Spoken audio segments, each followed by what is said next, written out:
बोलो जयकारा। बोल मेरे श्री गुरु महाराज की जय। बोलो सांचे दरबार की जय। बोलो श्री नरली निवासी भगवान की, श्री परमहंस दयालु महाराज की जय। जय सच्चिदानंद प्रेमियों, श्री अद्वैत वचनामृत में प्रेमियों, आज है पहले तो मैं क्षमा चाहूँगी क्योंकि बीच में मैं नहीं रिकॉर्डिंग कर सकी, तबीयत ज़्यादा ख़राब होने से। अब ये रिकॉर्डिंग जो है आपके पास जल्दी ही पहुँचेगी, कोशिश हो रहा है कि समय से पहुँचेगी। तो प्रेमियों, श्री परमहंस दयाल जी से एक बार एक प्रेमी ने प्रार्थना की, और प्रार्थना देखियो बोले प्रार्थना में उन्होंने कि श्री महाराज जी, जो कर्म हमने पहले किए हैं उनके फल और प्रभाव को हम बिना भोगे मिटा सकते हैं या नहीं, क्योंकि इस संसार को काल्पनिक, क्षण भंगुर और भ्रम माना गया है। तो सभी कर्म भी काल्पनिक समझने चाहिए। जब हमने गूढ़ विचार से एक बात को निश्चय कर लिया, तो यदि इतने ही जोर का विरोधी विचार उठाए तो उस पुरानी वासना अर्थात इच्छा को नाश क्यों नहीं कर सकते। हमारे महाप्रभु श्री परमहंस दयाल जी बोले कि पहले जो इच्छाएं उठाई गई थी और उनको पक्का किया गया है, उनका बीज दिल में जड़ पकड़ गया है। इसलिए अनुकूल वातावरण उत्पन्न होने पर अवश्य ही फल देगा, परंतु यदि ज्ञान और अभ्यास की विरोधी अग्नि से उस बीज को जला दिया जाए तो ये संभव है कि वह कर्म अपना फल ना दे। जैसे वाल्मीकि जी महाराज का मामला हुआ कि उन्होंने जो लूट मार, चोरी और धाड़ी करी, उसका फल कहीं सिद्ध नहीं होता, किंतु ये बात असंभव है। यदि असंभव नहीं तो बहुत ही कम संभव है। तो प्रेमियों, इसमें हमें हमारे श्री परमहंस दयाल महाप्रभु ने यही बताया कि हमें अभ्यास करना चाहिए और ज्ञान भी प्राप्त करना चाहिए। अब देखिए, एक दिन राय साहिब दीवान मथुरा दास जी जो बैरिस्टर थे, उन्होंने प्रार्थना की। बैरिस्टर यानी मुख्य न्यायाधीश। उन्होंने श्री परमहंस दयाल महाप्रभु से प्रार्थना की कि हम तो आपके बच्चे हैं और आपके सहारे पड़े हैं, आप हमसे भजन पूजन का कष्ट क्यों उठवाते हैं, और हमें तो सदा ही न जला और सिर दर्द रहता है। हमको तो कृपा करके वैसे ही सब कुछ बख्श दो आप। श्री परमहंस दयाल जी महाप्रभु बोले, एक शाह खर्च धनी व्यक्ति की लड़की का विवाह किसी कंजूस धनी लड़की के साथ हो गया, और वह लड़की अपने पिता के घर खूब खर्च करती थी, क्योंकि खुली आमदनी थी, खुला पैसा था। तो ससुराल में जाकर खाने पीने की वस्तु तक संयम से मिलने लगा उसे। अब लड़की तो बहुत ही तंग हुई। उसने एक युक्ति सोची कि बीमारी का बहाना बनाना चाहिए तो शायद अच्छा खाने पीने और पहनने को मिलेगा। उसने सिर दर्द का बहाना कर लिया।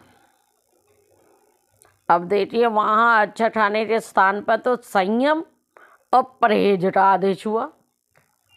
फिर तो वो और ही चिंतातुर हुई।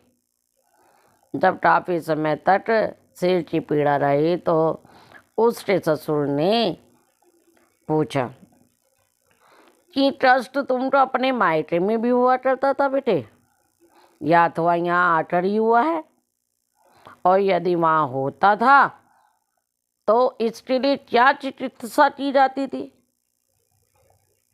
अब लड़की ने कहा मुझे तो ये तकलीफ बहुत समय से है, और माँ के घर भी होती थी, वहाँ छटाक मोती पीसकर शहद में मिलाकर खिलाते थे। उसके ससुर ने कहा कि तुमने ये पहले बात क्यों नहीं बताई और इलाज क्यों नहीं बताया, खामखा इतना ही ट्रस्ट उठाया बेकार में। अब देखिए, अब बहुत सी दवाई तैयार करके रख लो ताकि जब भी कभी आपके सिर में दर्द हो और उस दवाई को तत्काल तुरंत प्रयोग कर लिया करो।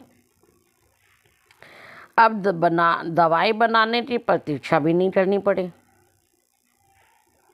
अब उन्होंने क्या किया, नोटर को आज्ञा दी 1.25 सेर मोती इसके सामने बैठ कर खल में पीसो।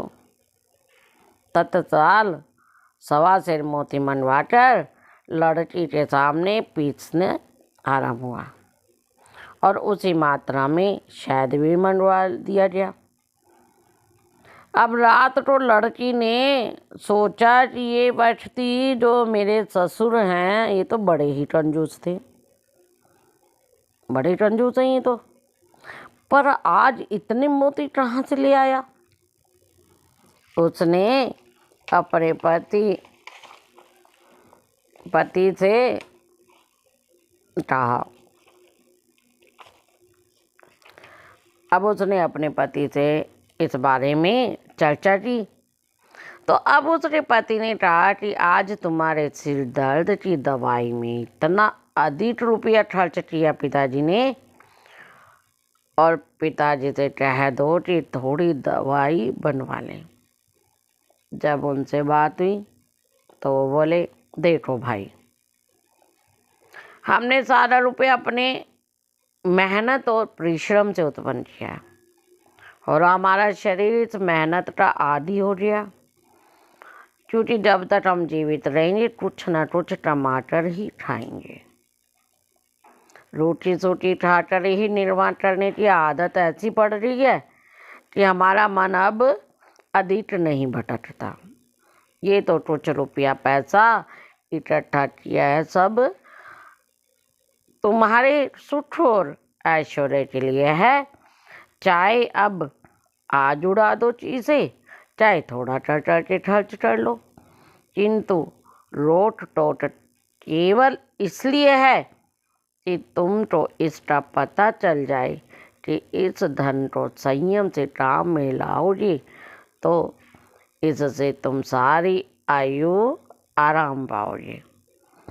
यदि तुम इसके महत्व को ना समझे तो व्यर्थ इसको खर्च कर दोगे और पीछे पछताओगे।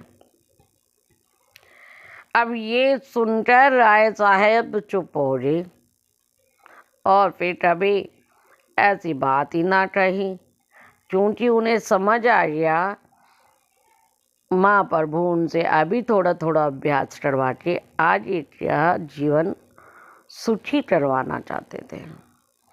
तो प्रेमियों, अब मैं विराम देती हूँ अपनी वाणी को।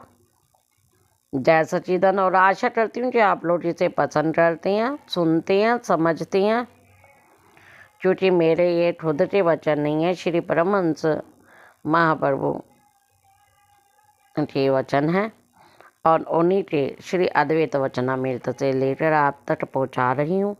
ये सेवा कर रही हूँ, इसे सब्सक्राइब भी करें और शेयर भी करें, लाइक भी करें। जय सच्चिदानंद। बोलो मेरे श्री गुरु महाराज की जय, बोलो सांचे दरबार की जय, श्री नडली निवासी भगवान की जय, श्री परमहंस दयालु महाराज की जय, सांचे दरबार की जय।